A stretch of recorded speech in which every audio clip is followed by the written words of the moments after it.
Oi, gente, eu sou a Bianca, monitora de histologia, e hoje eu vou falar a parte prática, explicar a parte prática do sistema endócrino com as glândulas endócrinas.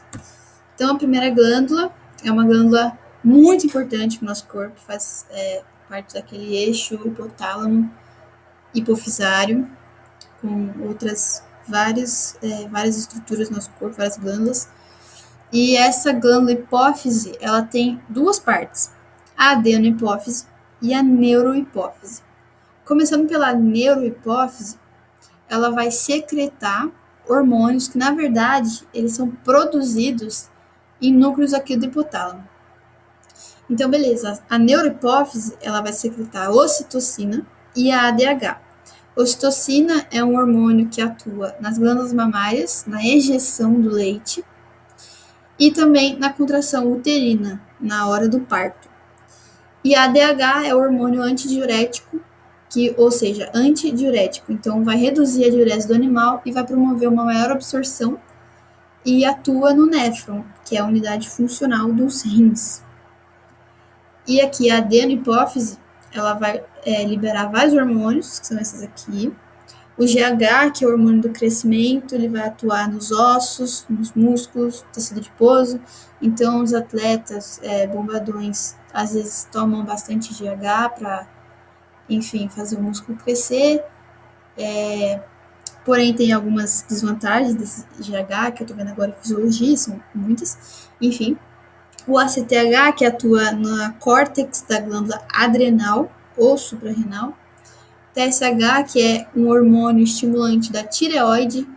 Então, o hipotálamo vai mandar um sinal para a hipófise vai liberar TSH para estimular a tireoide a liberar os seus hormônios.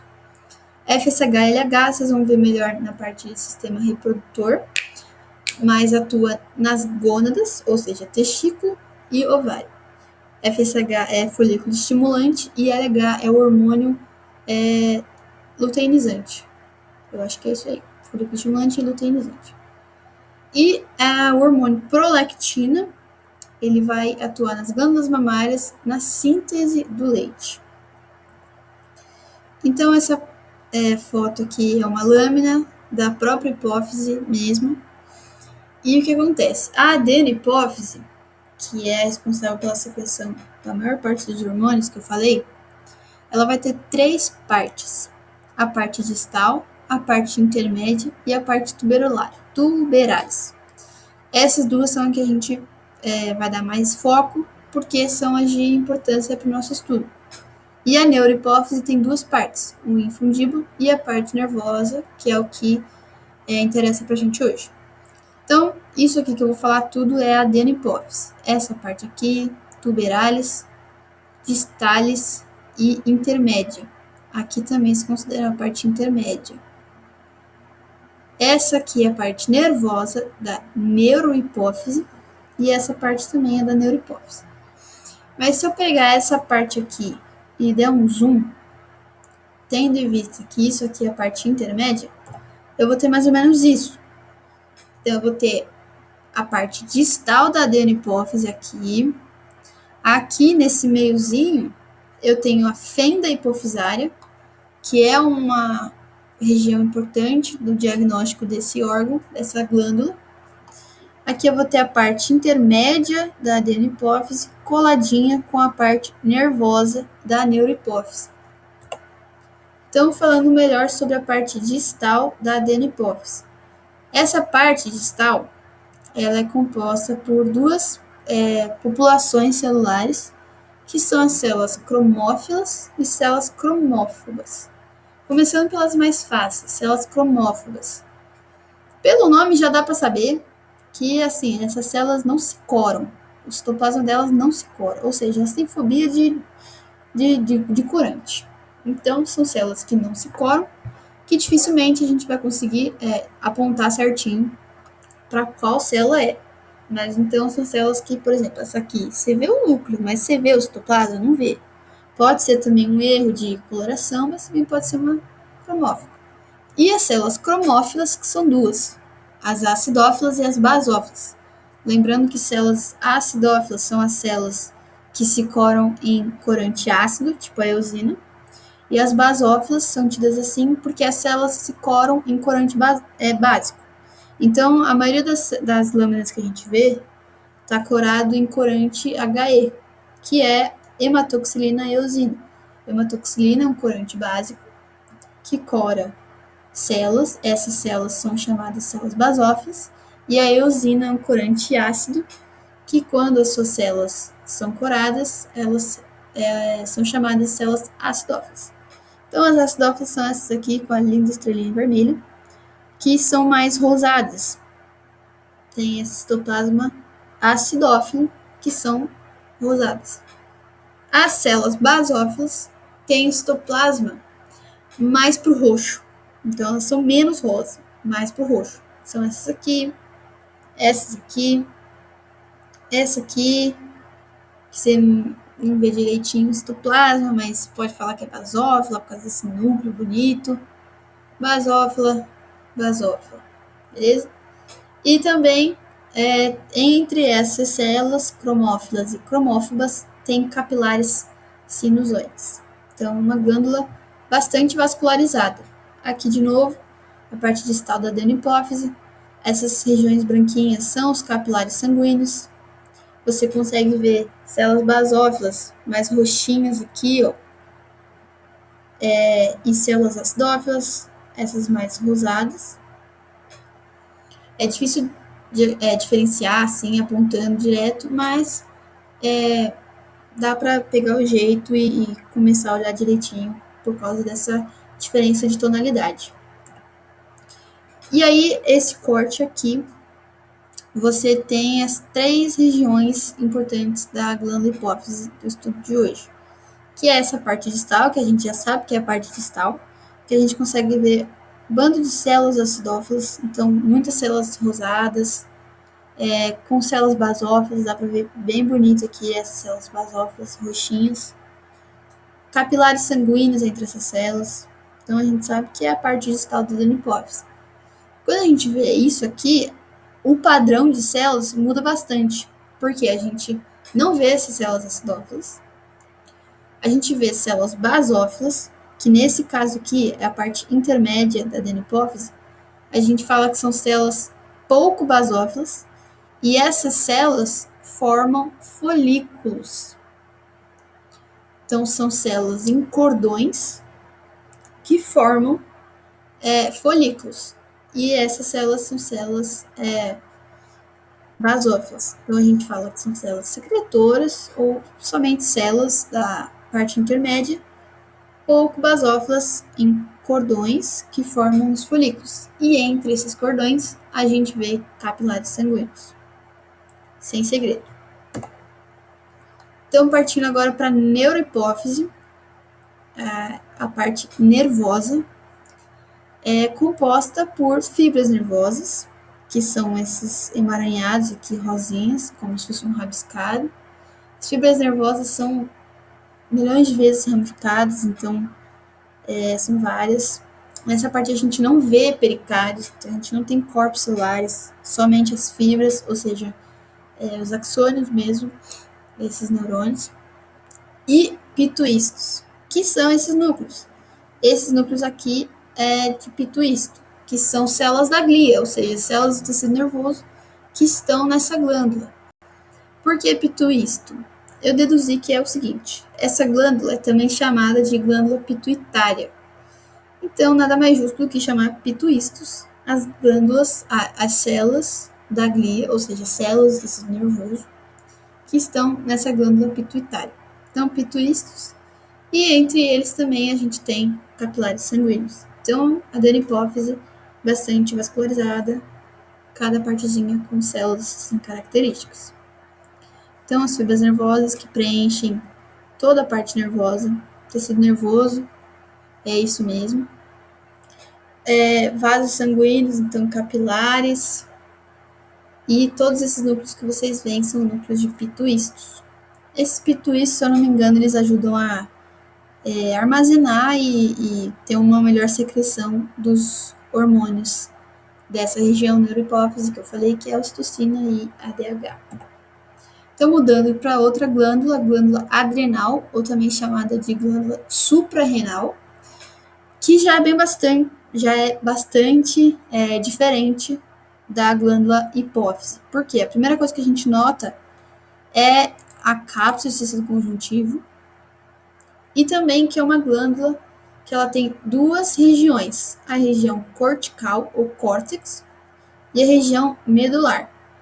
A região cortical tem 3 zonas.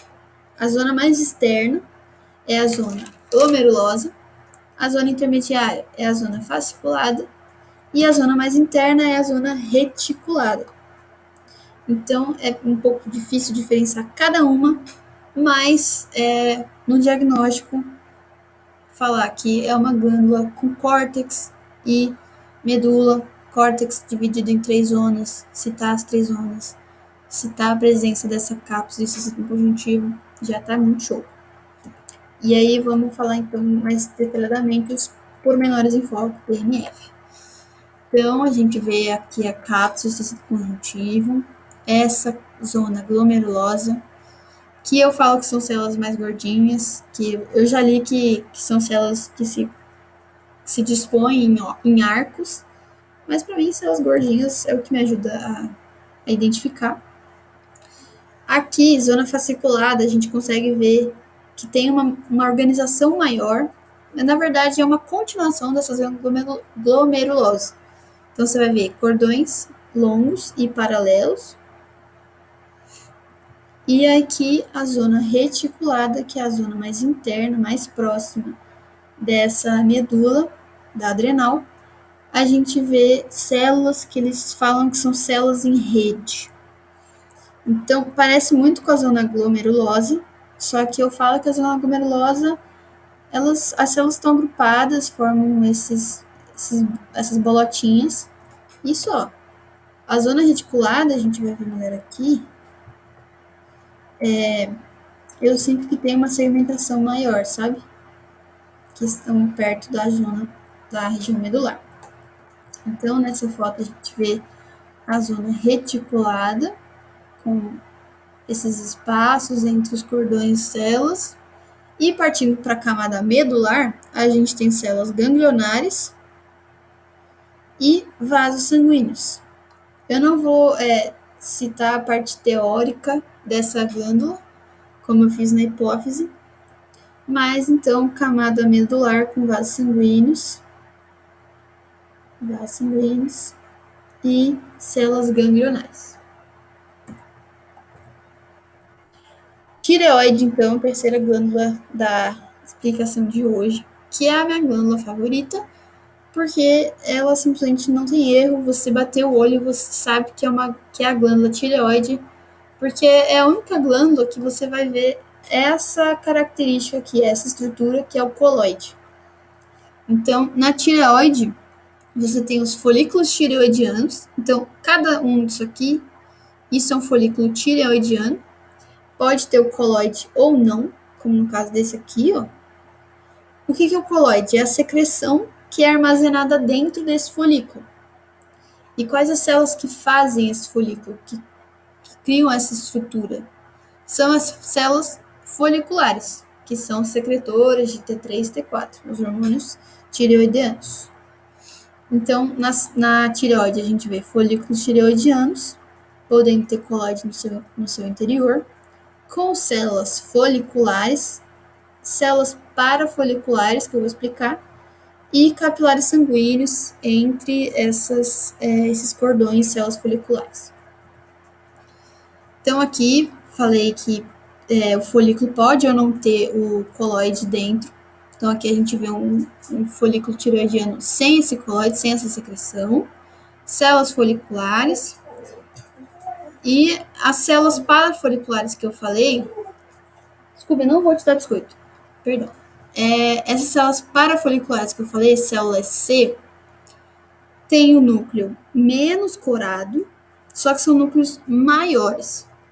Então, a gente consegue ver bem a diferença aqui das células foliculares para as células C, ou células parafoliculares.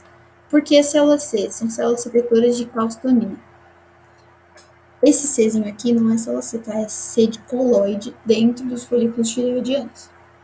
Então, em amarelo, eu coloquei as populações de células C, secretoras de calcitonina. E aqui eu marquei alguns folículos tireoidianos com as células foliculares e o coloide no seu interior. Tem vasos sanguíneos também, passando aqui entre eles. Então, é outra glândula bastante vascularizada. Deixa eu beber uma água. E na tireoide, a gente tem essas 4 regiõezinhas, esses 4 pontinhos, que são as paratireoides. Então, nós temos 4 paratireoides. Então, no meio desse tecido todo, que é o tecido da tireoide, o tecido que eu falei para vocês que é muito fácil de identificar por causa desses folículos com as coloides dentro, a gente tem essas paratireoides que são compostas de cordões de células principais e células.